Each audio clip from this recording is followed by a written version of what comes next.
racing into battle and making it his sole goal and purpose to slow people down and make it so he can outrun everyone else on the field. It is GMN00 Gemini, with a kit of Optic Guard, Wave, Hold, Wheeled Legs, and the leg ability of Adapter, which changes all terrains not currently at S rank to A rank. Now, we have seen Gemini before as an enemy NPC, especially in the story mode Arc 3, where it geared a lot towards the Zodiac models in particular, so we already kind of have an idea of what Gemini had coming in, but this is his official debut as a farmable model and one that players can officially collect and add to their libraries. Optic Guard is a defense-based skill and probably the least and probably the worst part on Gemini in my personal opinion, as simply put, it will put Gemini on the field as one to intercept all incoming attacks. However, if they are optic-based attribute skills, such as laser, beam, hyper beam, beam sword, they will be negated to 0 damage, making it a very, very specific nullification shield.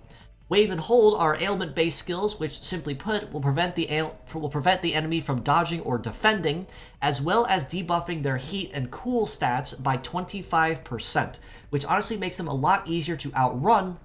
as well as easier to pick off targets, depending on if you need to land the hit and guarantee it lands, or guarantee that any hit that lands will be a critical hit. And let's also not forget for a moment the Wheeled Legs. Now, granted, Wheeled Legs normally will be very specific on terrains they're good at, and under most cases, I tend to not advocate for Wheeled Legs too often, but given that Gemini has the Adapter leg ability, this honestly does create an exception to this rule, as he does get to keep the high mobility at about 789, which is relatively lower tier compared to most other common Wheeled Legs we'd expect, but with the leg ability of Adapter, this is honestly very easily forgivable, especially given that Gemini is a farmable model as a fierce battle. Now, his stats across the board are honestly really nice too. An evade of 814 isn't too shabby, a melee resist of 1472 is nice, a shoot resist of 620 honestly is not really great though, as this means that Gemini will be taking a lot of incoming punish damage from incoming shooting skills or shooting attackers, which will make using him in long-range combat kind of dicey. But that aside, however, with a head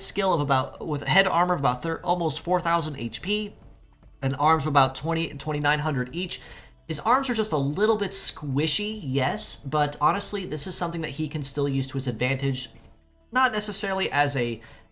dedicated fighter, but more as an interruption fighter, mostly just to set up for other allies to come up behind him and finish the job. That being said, I normally would say that the redundancy argument between ailments might be something to consider, but in Gemini's case, Wave and Hold can stack, which means even though it might take him a while, assuming that he's not killed off before then, you can stack Wave and Hold as two separate negative ailments on the same enemy, which honestly is kind of like a deathlock but with extra steps. That being said,